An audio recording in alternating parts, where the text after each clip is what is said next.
Halo semua, balik lagi bareng gue Vian Rafe. Dan seperti biasa di video kali ini gue bakalan lanjutin alur cerita yang sebelumnya pernah gue upload. Dan gak kerasa juga gue udah sampai ke season 21 dari kelanjutan Battle Trogdhaven ini atau Benua Kaisar.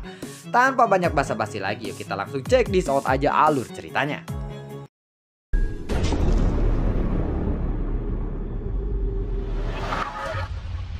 Di episode sebelumnya, setelah kematian Kishin, Guao yang menonton adegan itu, dia terlihat sangat ketakutan dan Guao mencoba untuk kabur dengan sekuat tenaga. Ketika Lei Ji melihat itu, Lei Ji langsung bersiap untuk mengejar Guao. Tetapi pada saat ini Xiaoyan menghentikan Lei Ji. Sudahlah, biarkan saja dia. Daripada mengejar dia, lebih baik kita ambil barang yang ada di sinar cahaya pertama dan kedua itu, ucap dari Xiaoyan. Mendengar itu, Xiaoyan pun lalu mengangguk.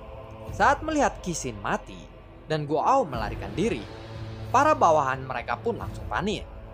Dengan kekuatan mereka saat ini, bagaimana mungkin akan bisa menyaingi Xiaoyan dan yang lainnya? Wu Zhen yang tadinya sempat ketakutan pun, sekarang lalu memandangi orang-orang itu dengan tatapan yang begitu sombong. Hahaha, sekarang apa yang ingin kalian lakukan? Ucap dari Wu Zhen. Saat Lei Ji mengangkat tangannya, ada sebuah cincin penyimpanan yang muncul di telapak tangan Lei Ji. Dan kemudian Lei Ji pun melemparkannya ke arah Xiaoyan. Xiaoyan juga sangat senang ketika melihat itu. Dia tidak pernah menyangka bahwa Lei Ji akan merampas cincin penyimpanan milik Guao sebelumnya. Ya, isinya cukup lumayan banyak. Di sini ada 10 kartu roh berwarna biru, ucap dari Xiaoyan. Ditambah lagi 150 kartu roh berwarna hijau yang telah diperoleh sebelumnya.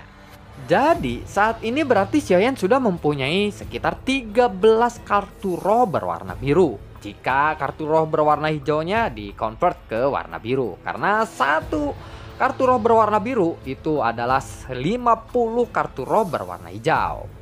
Dua sinar cahaya ini, aku akan mengambil salah satunya. Kamu juga silakan ambil satunya. Ini pasti dijaga oleh iblis. Hati-hatilah, ucap dari Xiaoyan kepada Lei Ji. Lei Ji pun lalu mengangguk. Meskipun Xiaoyan tahu bahwa iblis yang menjaga sinar cahaya ini tidak akan sulit untuk dikalahkan, Xiaoyan masih tetap harus waspada. Lei Ji pun segera mendekati ke salah satu sinar cahaya dari sisanya tinggal 2 lagi. Sedangkan Xiaoyan menoleh ke arah Wu Zhen terlebih dahulu sebelum mendekati ke sinar cahaya satunya lagi. Wu Zhen, ambil semua kartu roh mereka dan bunuh siapapun yang berani melawan, ucap dari Xiaoyan. Mendengar itu, Wu Zhen pun lalu mengangguk. Setelah itu, Xiaoyan segera mendekat ke arah sinar cahaya pertama. Dan benar saja, saat mereka berdua mengambil sinar cahaya itu, ada 2 roh iblis yang muncul. Namun, 2 roh iblis ini langsung bisa dikalahkan hanya dengan sekali gerakan Xiaoyan saja. Lei Ji yang mendapatkan kunci roh langsung menyerahkannya kepada Xiaoyan. Dan Lei Ji juga telah berhasil mendapatkan isi dari cahaya itu.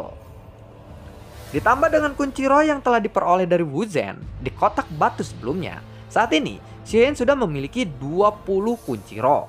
Jadi hanya tinggal 1 kunci roh saja yang harus mereka cari. Tetapi Xiaoyan saat ini masih kekurangan kartu roh.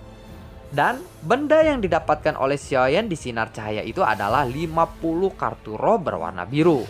Jadi saat ini Xiaoyan memiliki 63 kartu roh berwarna biru.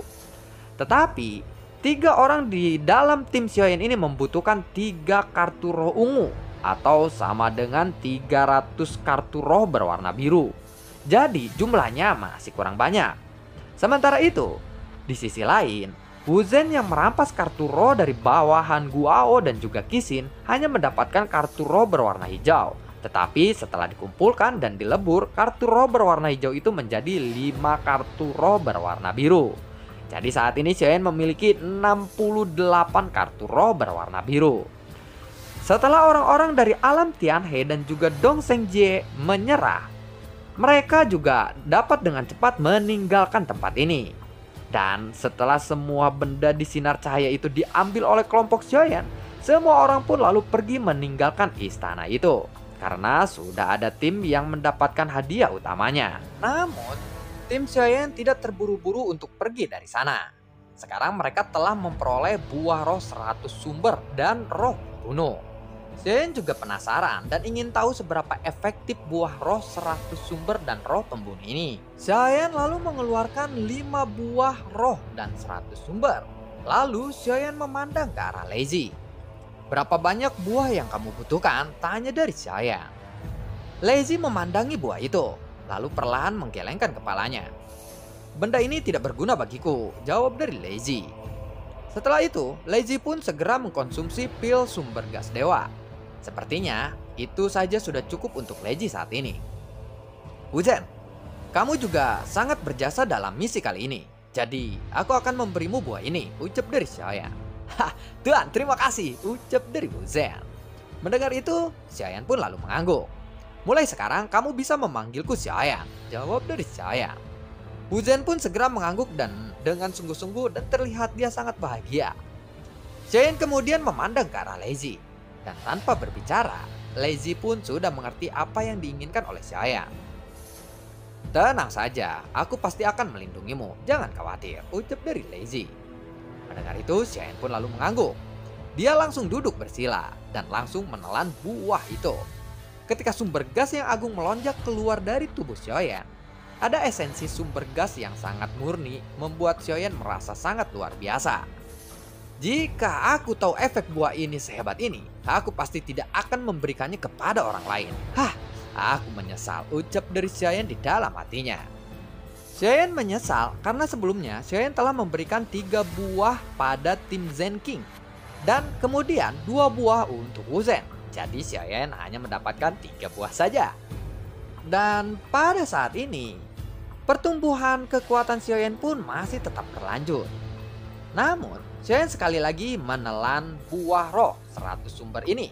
Dan ketika menelannya lagi, kecepatan pertumbuhannya meningkat lagi.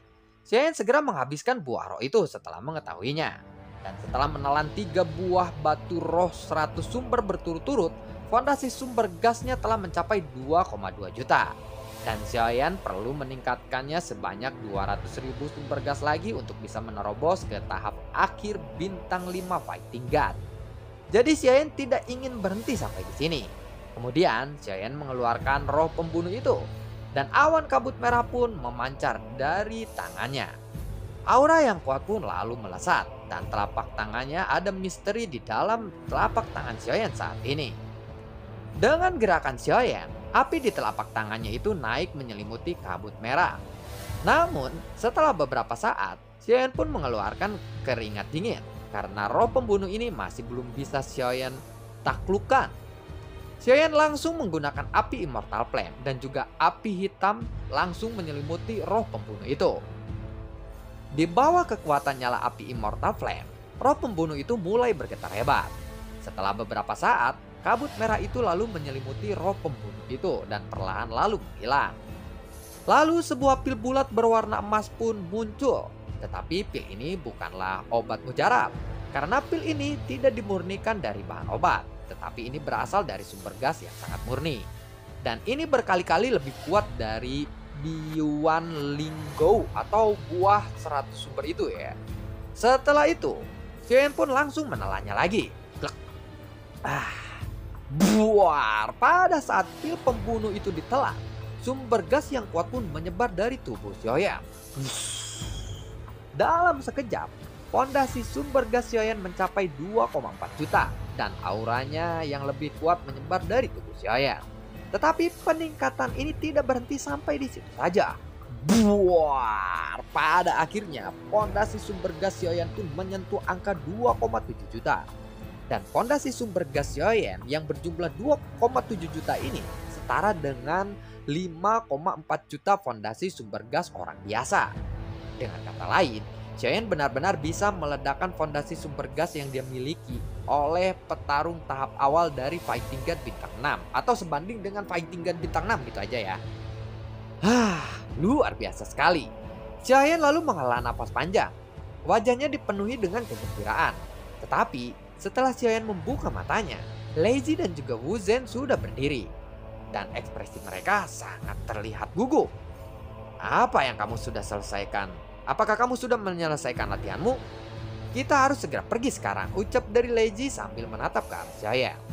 Xiaoyan pun lalu memandang ke arah sekelilingnya. Xian pun melihat bahwa kabut merah di sekeliling Heaven ini sudah mulai menyempit lagi dan telah mengalir ke istana. Ini seperti yang pernah gue jelasin sebelumnya. Ini seperti zone ketika kalian main PUBG dan game lainnya. Xian pun segera berdiri. Tunggu apa lagi? Ayo kita segera pergi dari sini, ucap dari Xiayan. Lalu mereka pun melesat keluar istana. Setelah Xiayan dan yang lainnya bergegas keluar dari istana itu, mereka bergerak maju lagi dengan kecepatan yang berangsur-angsur melambat setelah kabut merah itu berhenti menyebar. Kemana kita akan pergi selanjutnya? Tanya dari Daisy. Xiayan memegang gulungan peta di tangannya dan melingkari beberapa tempat di atasnya. Dilihat dari penampilan peta ini adalah peta Killing Heaven yang diperoleh dari cincin penyimpanan Qixin. Dari peta ini, Qixin berencana untuk pergi ke gunung dan hutan. Kita sudah tidak jauh dari titik yang telah ditandai oleh Qixin. Titik yang ada di peta ini sebuah tempat rahasia sepertinya, ucap dari saya. Menurut pendapatku, Qixin tidak mungkin membawa sebuah peta palsu dari cincin penyimpanannya. Tapi menurutku, ada satu hal yang harus kita waspadai, yaitu orang-orang yang lebih kuat pasti akan datang ke sana juga, bukan? Ucap dari Daisy. Mendengar itu, Xiayan pun lalu mengangguk. Kita harus mencari harta yang banyak sebelum level pertama Killing Heaven ini berakhir, ucap dari Xiayan. Kemudian, dia lalu mengangkat kepalanya dan melirik asap ungu yang membumbung ke langit. Kemudian tatapan Xiayan pun akhirnya jatuh pada peta di tangannya. Ayo kita pergi, sepertinya kita masih belum terlambat. Jangan biarkan orang lain terlebih dahulu mendapatkannya, ucap dari Xiayan.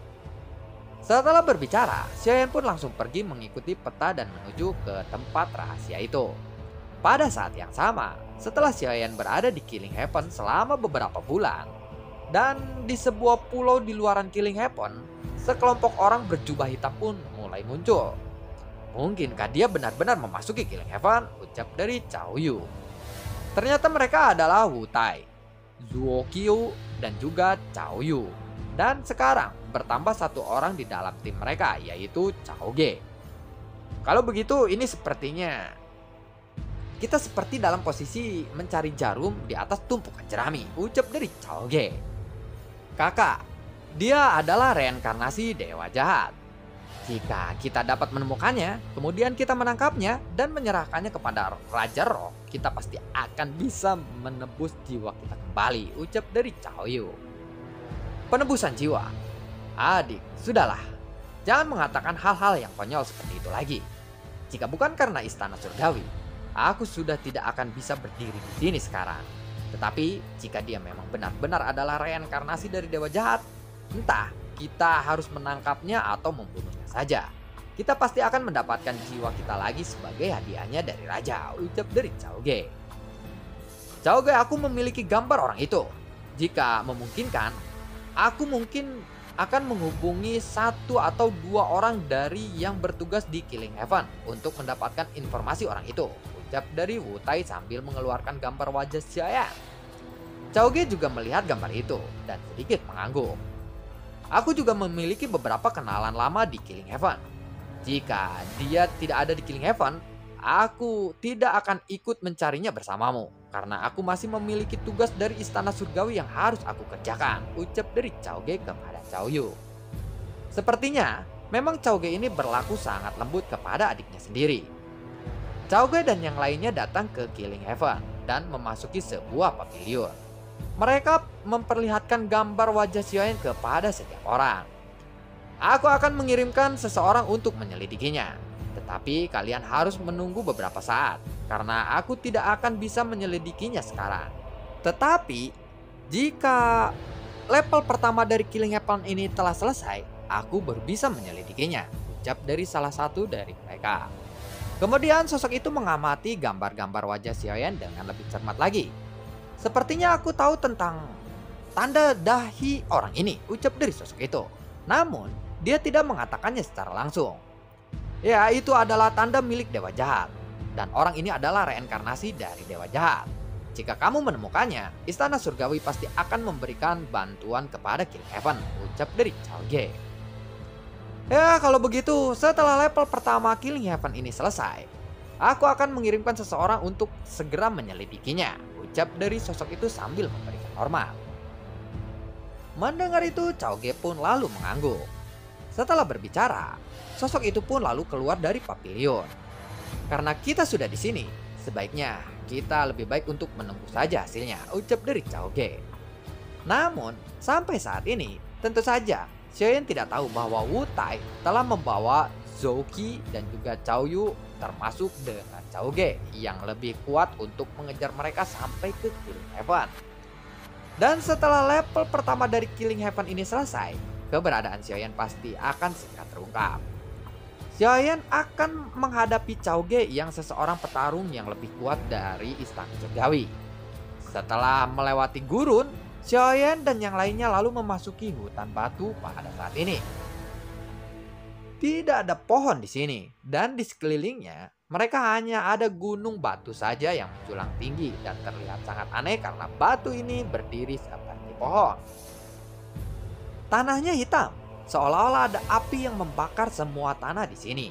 Dan setelah memasuki tempat ini, hampir tidak ada orang lain yang terlihat.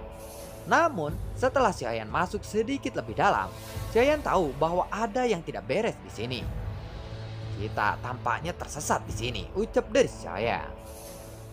Dia memancarkan kekuatan jiwanya sepanjang jalan, tetapi kekuatan jiwa Xiaoyan ini benar-benar dibatasi oleh sebuah kekuatan. Jika tebakanku benar, pasti ada sesuatu yang membuat kita tersesat di sini. Dan kita sudah tidak bisa mundur lagi kali ini, ucap dari Xiaoyan sambil melihat sekelilingnya. Buar! Pada saat ini ada seberkas cahaya yang tiba-tiba membordar-bardir hutan batu itu. Banyak puing-puing batu yang menyapu ke arah Xiaoyan dan yang lainnya. Perubahan yang mendadak ini membuat tatapan Xiaoyan segera memadat. Dan kekuatan dari tubuhnya pun langsung meledak. Puing-puing batu yang melesat ke arah mereka pun langsung hancur menjadi debu. Siapa itu? Tanya dari Xiaoyan. Jika kalian terus mencoba masuk ke sini, jangan salahkan aku jika aku berlaku kejam kepada kalian, ucap dari sebuah suara. Kemudian ada beberapa sosok yang muncul tidak jauh dari mereka. Sosok yang memimpin tim itu dengan senjata memancarkan aura yang sangat kuat di tubuhnya. Dan aura ini membuat semua orang merasakan ketakutan atau penindasan yang cukup kuat atau tekanan. Seseorang fighting bintang 7, gumam dari Xiaoyan. Namun pada saat Xiaoyan melihat sosok itu, Xiaoyan merasakan ada perasaan tidak nyaman di sekitaran Xiaoyan. Sepertinya mereka sudah memasang jebakan di sini sebelumnya. Memang benar, seperti ucapan Leji. Orang-orang yang lebih kuat pasti akan bermunculan setelah Xiaoyan dan yang lainnya terus melangkah maju ke area yang lebih dalam lagi. Meskipun orang yang muncul ini juga seseorang fighting god bintang 7, fluktuasi sumber gas yang dipancarkan dari tubuhnya tidak melebihi aura dari Guao dan juga Qixin. Dan jelas mereka datang ke sini terlebih dahulu. Jadi mereka memblokade tempat ini untuk mencegah tim yang lainnya untuk masuk. Kamu pasti pernah mendengar nama alam Shenlong. Jika kamu pergi dari sini dengan cepat, kami tidak akan menyakitimu. Jangan sampai kamu kehilangan nyawamu di sini karena sebuah keserakahan saja, ucap dari pria itu. Alam Shenlong? Aku tidak pernah mendengarnya. Tetapi jika kamu ingin mendapatkan harta dari tempat rahasia ini sendirian, bukankah itu berarti kamu yang serakah, ucap dari saya. Meskipun kekuatan pria itu sedikit lebih kuat daripada Qixin dan juga Guao, itu tidak cukup untuk membuat Xiaoyan takut. Satu-satunya hal yang membuat Xiaoyan sangat berhati-hati adalah jebakan yang mereka telah buat sebelumnya. Jebakan ini juga pasti yang membuat mereka tersesat dan memasuki tempat ini. Kamu belum pernah mendengarnya? Maka sepertinya kamu bukan orang dari Nanling Point. Kami memang ingin mendapatkan harta ini sendirian. Kalian hanyalah tim yang terdiri dari 2 orang fighting god bintang 5 dan 1 orang fighting god bintang 6. Jika kamu pergi dari sini, aku akan membiarkan kalian tetap hidup, ucap dari pria itu. Dan tekanan sumber gas yang kuat dari seseorang fighting god bintang 7 langsung menyelimuti Xiaoyan dan yang lainnya. Meskipun agak rumit, kemunculan tim alam Shenlong ini mempertegas keaslian peta yang Xiaoyan dapatkan dari cincin penyimpanan Qixin. Aku menanyakan satu pertanyaan terakhir.